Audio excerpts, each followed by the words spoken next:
Good afternoon, ladies and gentlemen, and welcome to another episode of the Daily Friend Show. I am your host, Nicholas Lorimer, today joined by Dr. John Endres. John, how are you doing? Mister's good. I'm good, and you? Thanks, Nick. Good to be back on the show. Yeah, but I don't ever get to say doctor. It's much more fun. So I was going to say doctor. We're coming to ask about your knee next. Your sore knee. Yes. It reminds me of a joke, but I don't have time to tell it now. And I'm also joined today with Mr. Michael Morris. Michael, how are you? I'm well, thank you. Well, thank you. And equally as pleased as you are to be in the company of our CEO. And Indeed. from a sort of a rainy early autumnal day in Cape Town, I'm pleased to say, nice and cool. Bit of thunder even, which is rare for us.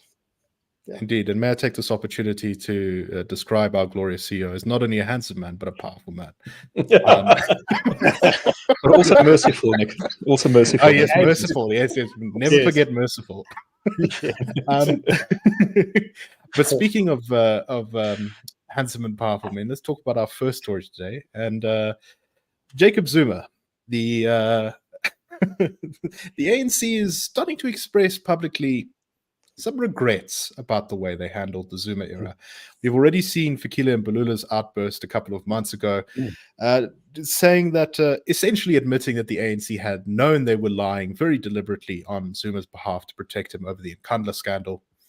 And now the ANC's election head, Ndumesi Ntuli, has said that, we probably made a bit of a mistake by supporting Zuma so aggressively.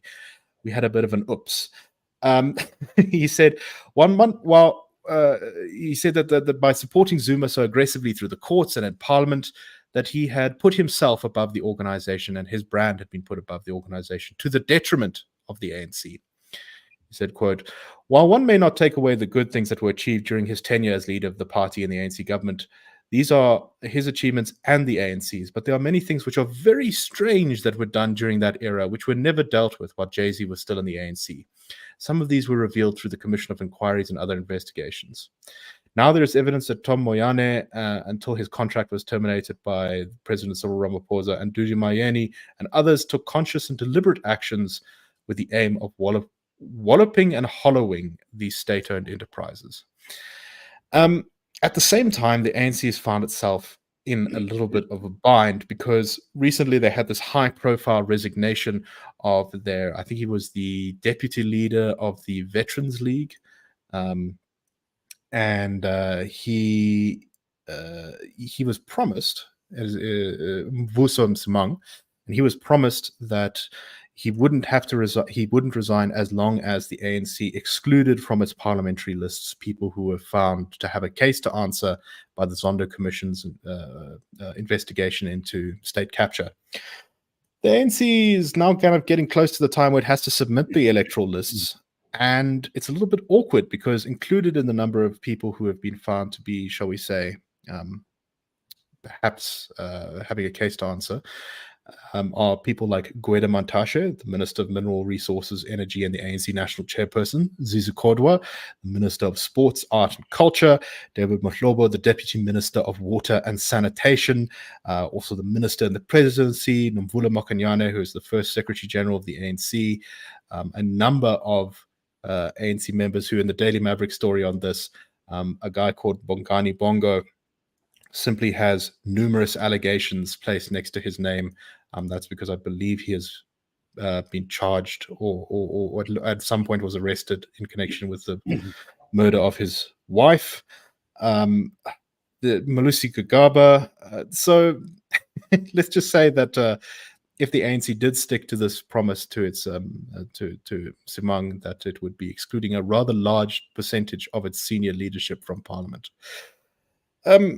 John, let me start with you. It really does seem like the ANC is in a kind of endless nightmare from which it cannot awake. It just can't seem to get a good story these days, no matter what it does. Yeah, Nick, it's I think we were trying to anticipate what the ANC's election campaign was going to be about, and I think we got most of the calls right. There'd be quite a bit of revolutionary nostalgia, harking back to the glory days of liberation, and the achievements of the early administration. But one of the problems that the ANC faces in its electoral campaigning is the many allegations and sometimes even sentences for corruption and other crimes against ANC members. Was it Cyril Ramaphosa who acknowledged that the ANC was considered as accused number one in terms of corruption? So that's a problem if you're running an election campaign, and then of course you have to do something about it. So somebody's got to go out there and say sorry for all of these things, and that's a bit of what we're seeing now, where these ANC people are going out to the media and giving interviews, apologizing for all the misdeeds, the missteps, the underperformance of the past years, in the hopes that the electorate will once again forgive them and trust them with their vote. But it is hard. I think this is a hard gig to have as an ANC member. Mdumiseni Ntuli is the guy who's now on the job. He has to do it. But I also wonder if voters are going to go for it. They've heard the story many times before. Before each election, there's the apologies, but it doesn't really seem to do anything very much. Nick. All right. Michael, this is not the kind of headline you want to see going into an election. But I think it's sort of one of the things that is so damaging about this in particular, their admitting of mistakes in the Jacob Zuma era, is how it has laid the party's sort of moral authority just completely destroyed. It's just shredded it completely. Essentially, now that they've been forced to admit that it really was all just a cynical transactional defense, and all of that stuff about I remember all of the rhetoric that was going around when Zuma and the Nkandla scandal was flowing around was this is all a plot by white monopoly capital, and this is counter-revolutionary forces and all that, and it's kind of just all been exposed as a load of hot air. Yeah, and all credit to Chris Mackay of Daily Maverick, the story that we're referring to, I think, today. I think it is yesterday, actually, a story from yesterday. Party should never have put Zuma's interests above its own, says ANC elections head. All credit to Chris Mackay for pointing out that, in fact, Mdumiseni Ntuli was, during Zuma's tenure, was the provincial secretary of the ANC in the KZN when fraud and corruption charges were laid against or leveled against Zuma, or were reinstated, actually. And Mkaya points out that Ntuli was one of the leaders who supported him in court and in public. So this is always going to be the ANC's problem. It's always going to have to be confronting a behavior that has a history. And the thing that I see most clearly in it, and to my mind, it actually goes quite a bit further back than Jacob Zuma, all the way back to the late 1990s, is this overweening impulse or inclination to always put the party before the country. The party always came first. Unfortunately, Nelson Mandela was guilty of it too. I remember instances covering it as a reporter and thinking to myself, he shouldn't be saying these things as the president of the country. He's putting the party ahead of the rest of us and ahead of the kind of national interest. And I think this is really what we're seeing. And of course, now 2024, the consequences are becoming all the more burdensome and all the more visible, that were palpable. People are feeling the consequences as a burden on their shoulders. It's a financial burden, it's the burden of opportunities or lost opportunities and so on, that is becoming very pressing for the ANC to have to deal with this. It can't run away from it. It has to deal with it. And it's not a good look. I think I liked your characterization, this endless nightmare from which it cannot awake. I think this is it. It wakes up and the reality kind of hits it in the face, and it tries to maybe go to sleep again, and the nightmare recurs. So it's a very difficult one, and it's going to be. I think some people will once more forgive them. Maybe will be forgiving. Will be. I think probably unduly lenient, but for all sorts of other complicated reasons that have so much to do with our history and our current politics. But I think we are seeing the ANC feeling a greater discomfort perhaps than they've ever felt before. It also makes difficulty. sorry, Good. Nick, the renewal message. So that was Cyril Ramaphosa's bid coming in, saying it's a new leaf, it's a new South Africa, it's a new dawn. We're distancing ourselves from all of these missteps of the past, but now here we are 5-6 years later, and it's still the same problems being talked about. They haven't been resolved. Yeah. I got my wires a bit crossed earlier. I confused Bongani Bongo and Sibusiso Kula. Sibusiso Kula was the ANC MP charged with the murder of his wife. And I see actually he was removed from Parliament in October, which I didn't notice at the time. But yeah, it is kind of fascinating, however, to see that the ANC is still sort of holding up in the polling, and I do wonder whether these scandals are really going to be able to be properly used by the opposition to take the ANC apart before the election, because as you say, that the New Dawn thing has now been so sort of shredded that it's kind of really difficult to come forward with a credible message, because it's been heard all before. And I guess, in a sense, credible messages are the theme of this podcast today. Let's move on to our next story. And this is about the failure of one of South Africa's new opposition parties, which didn't really get off the ground very far. This was started by former First Rand chair Roger Jardine, who started an organization called Change Starts Now. Received a bit of media buzz. It got some, reportedly, some significant amounts of funding from a number of wealthy individuals. And it was characterized by some in the media as being this kind of, more business friendly, more credible opposition alternative to parties like the DA or the IFP. And it launched very recently. I believe it was last week. But it didn't seem to last very long. The whole thing fell apart, and on Thursday, Jardine pulled out of it, saying that the registration rules for smaller parties were unfair, that the IEC had laid down. So that suggests to me that they were not going to be able to ensure that they got the number of signatures they needed in order to start a political party, which seems a little bit amateur hour, to be quite frank. Michael, what do you make of this story? It's not the first time we've seen an opposition party kind of stumble, although usually it doesn't happen this quickly. Yeah, I think there's this quite likable aspect to so much of our politics, where you see people coming out of the woodwork, and they are, imbued with kind of wonderful sentiments. They love the country. They think the country is great, and they always say the people are great, and we've got a great future if only we could just work together and do things better, and so on. But it is a former colleague of mine described there as being sort of two types of people who get interested in politics. She called one group, I think, Baroccas. They sort of slowly fizz away. And then the other group are Enos. They go whoosh, and then they just... That's fantastic. A sort of fizzy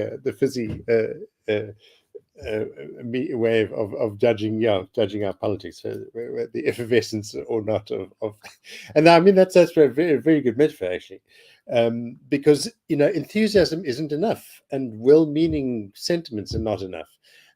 What we need, and I mean, John's the author of our various iterations of our growth report, and he's looked at these things very, very closely. It's been a part of the sort of IRR's research and analytical DNA for many years. We look at the nuts and bolts of what needs to happen and what can be done, as John has repeatedly said, inexpensively and relatively simply. All it takes is political cojones, or whatever the expression is. You've got to have balls to do it. You've got to have a determination that this is really what you're going to do, and you get on and do it. But it's based on not just ephemeral sort of sentiment, and we have plenty of sentiment in the IRR. I think I mean, having joined the IRR in 2017, I don't think I've, in my previous 40 years as a journalist, met as many people who are as invested in a better South Africa as I've met in the IRR, and that's that says something. But it's not simply a flim-flam sentimental issue for IRR researchers. It's a question of looking at what is going to work, what's going to achieve the best results for the most people. We do it in the face of accusations that either we are alarmist or we're right-wing, or all the whole gamut of accusations that are leveled at us from various critics. And we continue because we are convinced, and we can demonstrate that we are really grappling with the practical issues, and that unfortunately is not what the amateur enthusiasts have generally show themselves to do. They're the opposite. And to me, the real deficiency, in a way, or the real sort of the consequential shortcoming with outfits like that, is actually the backers, the people who've got the money and spend it on the wrong things, the wrong people who are not in the game. They're not in the game because they don't have solid thinking, good ideas, practical suggestions, and that real kind of conviction in South Africa's future that I think is vitally important. Right, and another missing element, I think, is also just kind of political skill, which is not a sort of straightforward thing. It's like a way of relating to the public in a strategic but honest way that makes it, or not necessarily honest way, but in a strategic way that also comes across as genuine. And people are often quite good at detecting when you're not being genuine, which is why some politicians fall on their face. Now, I will say that I never really took Change Starts Now that seriously. Despite the funding and stuff, I don't think they were. That's why we haven't covered them on the show actually until now. So I went to just quickly check out their website to see if it was still up, and it is. Account suspended. The website you're trying to reach is currently unavailable, which is pretty fast actually, considering that it only fell apart on Thursday.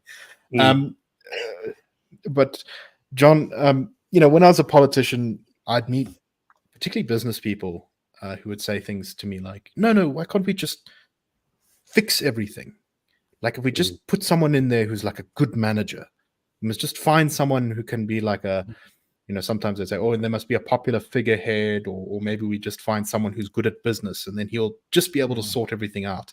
And that seems to me to be at least a little bit of the impetus behind this, the Change Starts Now initiative. But just like that isn't really a solution, I think Change Starts Now was never really a solution. What do you make of this?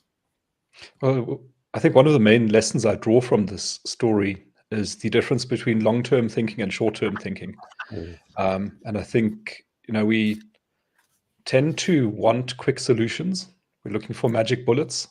And I think that business people are as prone to that as the rest of society is. And the greater the pressure gets and the worse things look, the more we look for short-term solutions and we look for quick fixes. And I suspect that this was a very large part of the motivation of the backers of Change Starts Now, that they said we can't live for another 5 years with the kind of administration that we've got now. We need a new administration, a new leadership. We've got little time. What can we do? Well, we'll substitute time for money. We'll just throw money at it and we'll solve the problem. And unfortunately, that's not what works, right? So you really need to do the hard slog. You need the long preparation to get these very massive societal shifts to happen. Societies and politics have a lot of inertia. That's like an oil tanker that you're trying to turn around. It takes a long time. You can't just hit the brakes and expect to stop. And I think that was the mistake here. The hope was that you could, through the infusion of a very large amount of money, shift things in a very short time. But you can't do it that way. You do actually have to do the hard work. And that also reminds me a little bit of the IRR's history, which is going on 100 years, founded in 1929, has had to take that very long view. Imagine if you were a researcher at the IRR in 1948, the Nats have just won, apartheid is being introduced.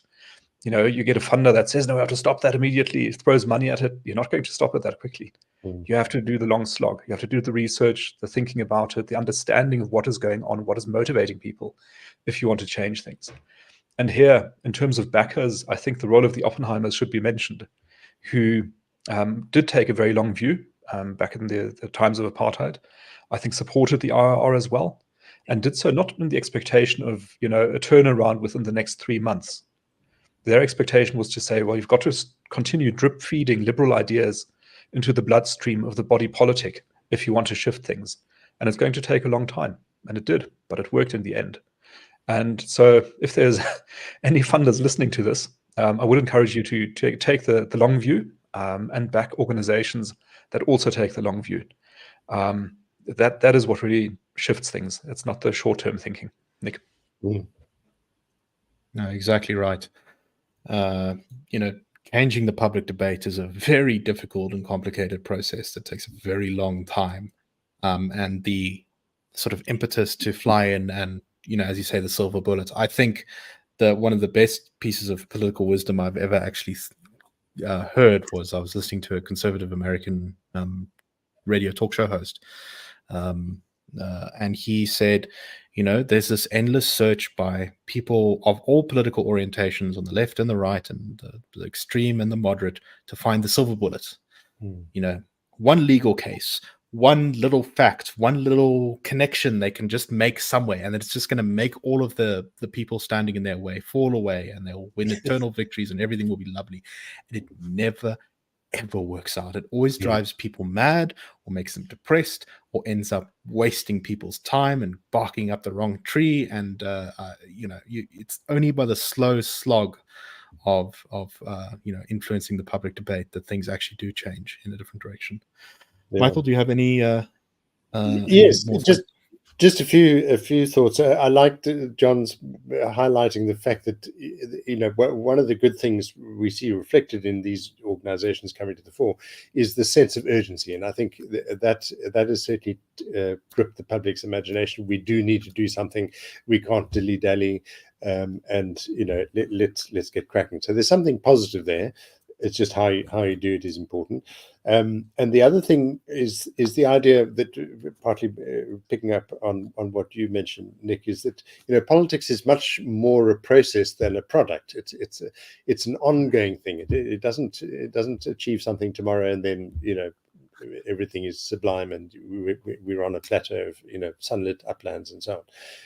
It's every single day. It's you've got to engage with this thing, and it's also, I mean, as a society, we've got to engage with people we disagree with entirely. We've got to take them with us also. So there's also that to bear in mind.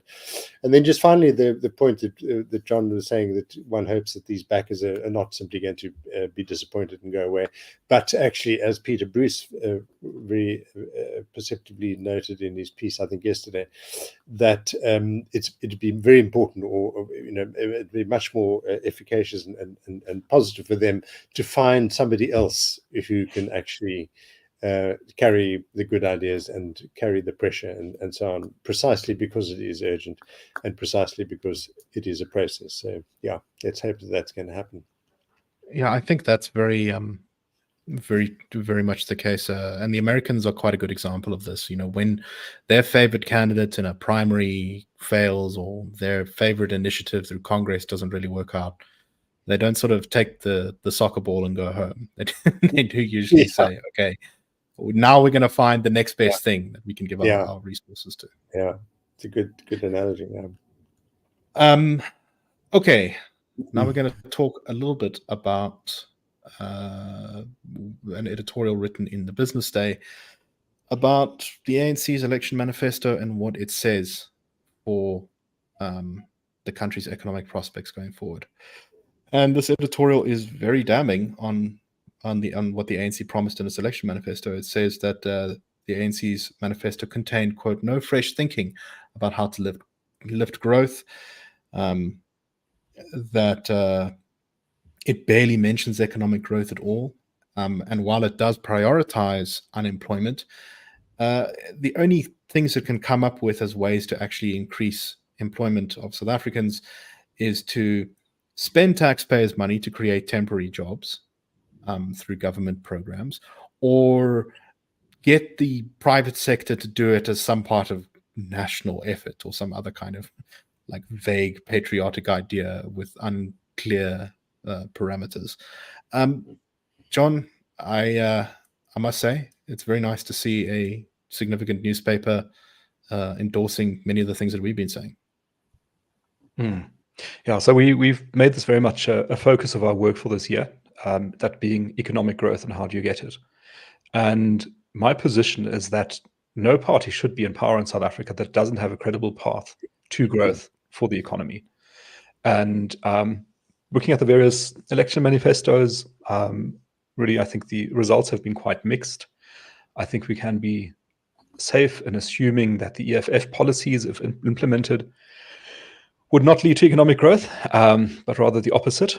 And in the case of the ANC, because they are proposing more of the same thing that they've been doing for the past 30 years, I think we would also not be getting growth.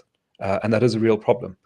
So how do you get economic growth? I was speaking to an investment manager this morning who was quizzing me quite intensively about what needs to happen. And really, I think the main thing that needs to happen is that you need to get investment going.